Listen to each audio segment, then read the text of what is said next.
It is wise to be there for your children, whether be it in spirit or physically, as there are unforeseen powers we can never imagine in this life that might plague them. Once upon a time, there lived a couple named James and Elizabeth. They are Christians, and they were the picture of success. As international workers, they traveled the world where their work leads them and enjoyed the luxuries their wealth provided. They have a daughter. Her name is Ella. Ella is a beautiful young and brilliant girl. When their daughter Ella was born, they showered her with love. However, their demanding careers soon consumed their time, and Elizabeth resumed her extensive travels just 4 years after Ella's birth. With both parents frequently absent, Ella was left under the care of a caregiver who comes around to take care of her. Though the maid catered to her physical needs, Ella grew up in solitude. By the time she was 11, she had become accustomed to doing things on her own, walking to school, eating meals, and even celebrating milestones in near isolation. Her parents, preoccupied with their careers, rarely sat down to chat with her. The warmth of family slowly faded, replaced by the cold silence of an empty home.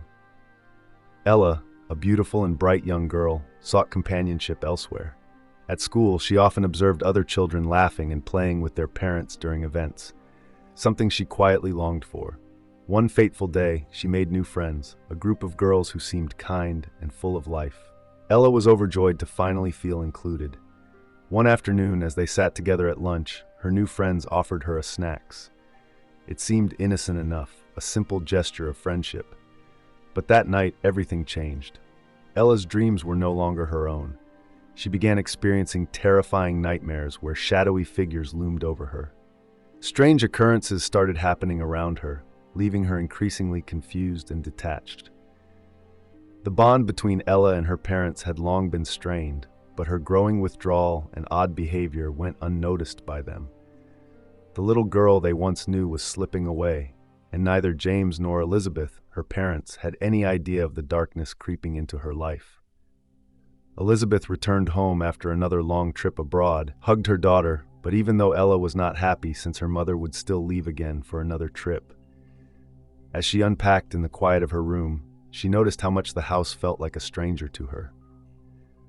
That night, as she lay in bed, a faint sound woke her.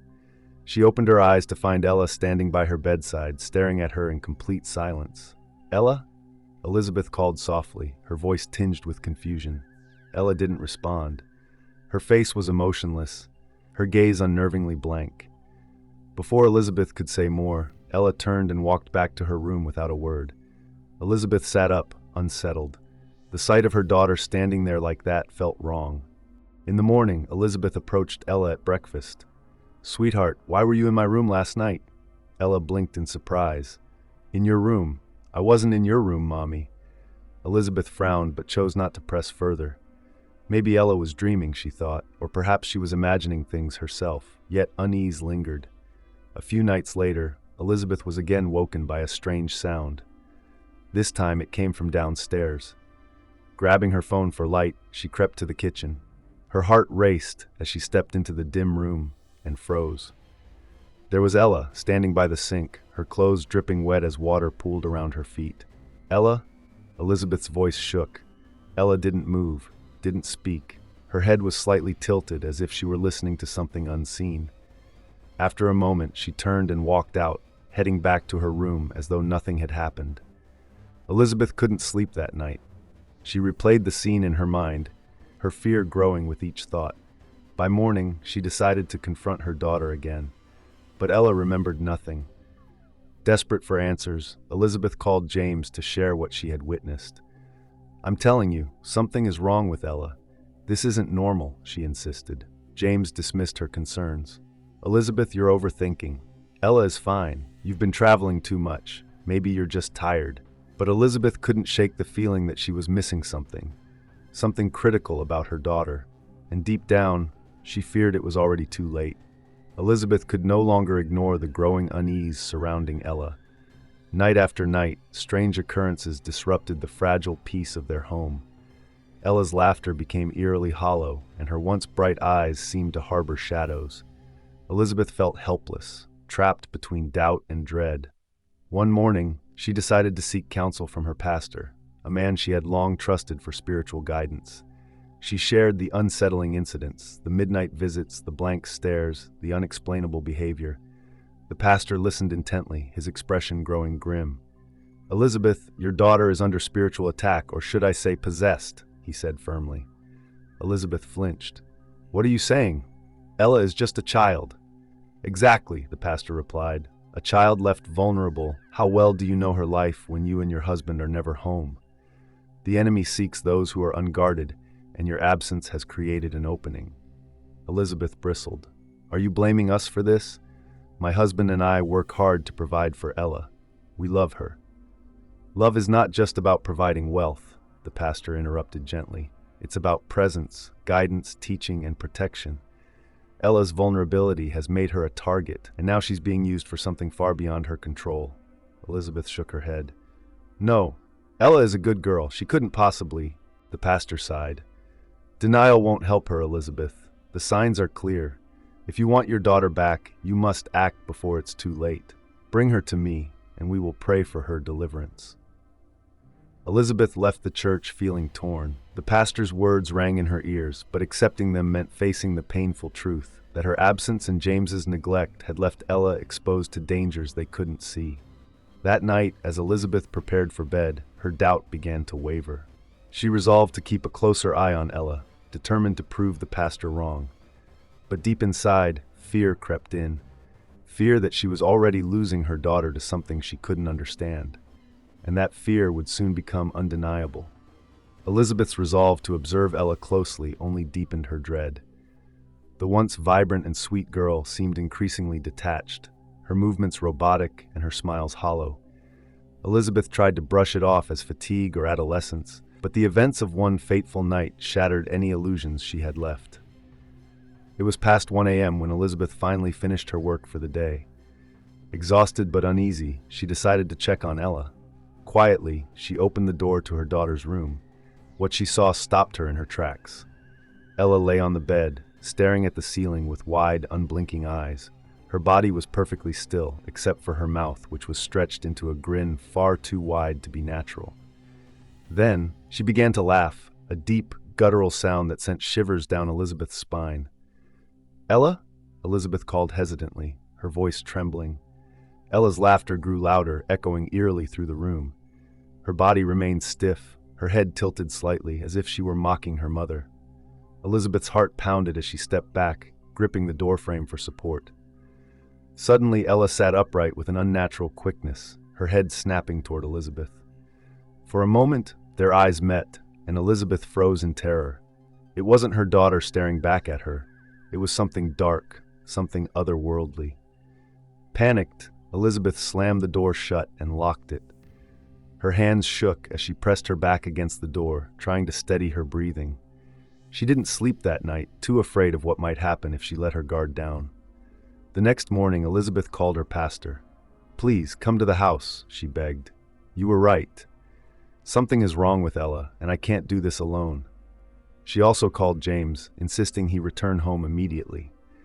"You need to see what's happening with your daughter," she pleaded. "This isn't just in my head, James. She's not herself anymore." James agreed reluctantly, promising to catch the next flight home. Elizabeth spent the rest of the day praying and pacing, avoiding Ella's room entirely. She felt the weight of guilt pressing down on her. Guilt for leaving her daughter so vulnerable, guilt for not noticing sooner. Now the consequences of their absence were manifesting in ways she could never have imagined, not even for once. That night, Elizabeth sat on the couch, clutching her phone and waiting for help to arrive. She knew they were running out of time. The hours dragged by, and Elizabeth's anxiety only intensified as she waited for both her husband and the pastor. Ella remained in her room, eerily silent, while Elizabeth hovered, uncertain of what to do next. The house felt more like a prison than a home, the walls closing in as her fear mounted. Every sound, every movement seemed to magnify the dread in her chest. At last, James arrived, looking exhausted from his long flight. His face immediately softened when he saw Elizabeth, but she could see the skepticism in his eyes. He still didn't believe the gravity of the situation. "What's going on?" James asked, walking over to his wife. "I've been telling you, James," Elizabeth whispered urgently, Something is wrong with Ella. She's not our daughter anymore. Last night, she was laughing like a madwoman. Her voice cracked as she recalled the terrifying sight. James shook his head, clearly struggling to reconcile the image of their daughter with what Elizabeth was saying. Elizabeth, I don't understand. It's just a phase. She's a teenager. She's going through something. This isn't her. Before Elizabeth could respond, the doorbell rang. It was Pastor Salesman and his team of prayer warriors. They entered the house with solemn expressions, ready to confront whatever had overtaken Ella. The pastor didn't waste any time. He headed straight for Ella's room, Elizabeth and James following closely behind. The air in the house felt heavy, oppressive, as if something dark was looming just beyond their reach. Pastor Salesman entered Ella's room first, his team trailing behind. "Ella," the pastor called softly but firmly, "it's time to let go.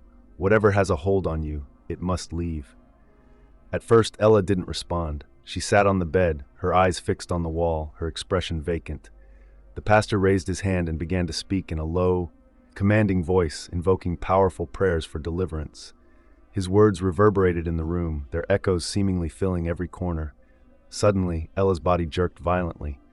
Her laughter, eerily similar to what Elizabeth had heard before, resonated throughout the room. It was deep, unnatural, and filled with malice. James backed away in horror, unable to process what he was witnessing. Elizabeth, though terrified, stood firm. "Please, save her," she whispered, her voice breaking. The pastor and his team intensified their prayers, chanting louder as they surrounded Ella. The air grew colder, and the oppressive weight that had been pressing on the house seemed to intensify. Ella's eyes rolled back, her hands gripping the sheets as her body trembled with convulsions. For what felt like an eternity, the struggle continued. Elizabeth, overwhelmed by emotion, could only pray silently, hoping that they were doing enough to save her daughter. Then, as suddenly as it began, Ella collapsed back onto the bed, gasping for breath. The malicious laughter ceased. A silence, thick and charged, hung in the air. Ella's body was still. But this time, she looked different. Her face was peaceful, her eyes closed in deep slumber, as if the battle had finally been won. The pastor knelt beside her, his eyes solemn. "It is done," he said quietly. "She is free." Elizabeth collapsed to her knees, her heart both relieved and heavy. She finally understood the true cost of their absence, how their neglect had left their daughter vulnerable because they were not spiritual and physically around for her. But she also knew that, with faith and prayer, Ella could be saved as she hugged her tightly. James hugged her too. He had failed to be there for his daughter, to see what she was going through. "We can't let this happen again," Elizabeth said softly, her voice filled with resolve. James nodded solemnly, finally understanding. As Ella slept peacefully, Elizabeth made a vow. Never again would she let her daughter be vulnerable. The days that followed Ella's deliverance were filled with healing. Elizabeth stayed close to her daughter, watching over her as she slept, her nightmares now replaced with calm and peaceful rest. Though Ella had no memory of the possession, her behavior was dramatically different. The distance, the coldness that had once defined their relationship, slowly began to melt away. James, too, had changed. The realization that his absence had contributed to their daughter's suffering weighed heavily on him. For the first time, he saw how crucial his presence was in the life of his family. He was determined to be there for Ella, no matter the cost. Elizabeth and James decided that things could not go back to the way they had been. Elizabeth, who had once been consumed by her high-paying job, realized that no amount of wealth could replace the warmth of a family. She made the bold decision to quit her job and start a small business that she could manage from home. "I want to be here for Ella," she said to James one evening. "I need to be present for her. I can't risk losing her again." James supported her decision. Though he couldn't quit his demanding work, he made a promise to himself that he would reach out to his family more and take every opportunity to be with his wife and daughter.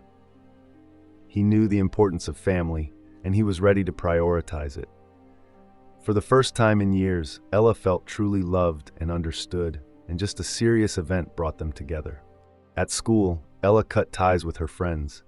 She still remained the bright, talented girl she had always been, but now she carried a newfound sense of peace. The nightmares, the strange behaviors, had all but vanished. She had her parents back, and their love was no longer just something she hoped for.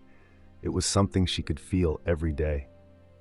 One afternoon, as Ella sat with her mother, working on a small project for school, Elizabeth paused and looked at her daughter. "I'm so proud of you, Ella," she said, her voice filled with emotion. Ella smiled, a genuine, radiant smile that reached her eyes. "I'm proud of you too, Mom." The words were simple, but they were enough to make Elizabeth's heart swell with gratitude. Dear viewers, what do you think about this story? I would love to hear your thoughts in the comments below. If you enjoyed the story, give us a thumbs up, hit the subscribe button, and share it with friends. Don't forget to turn on notifications so you never miss out on our latest updates. Thanks, and see you in the next video. Bye.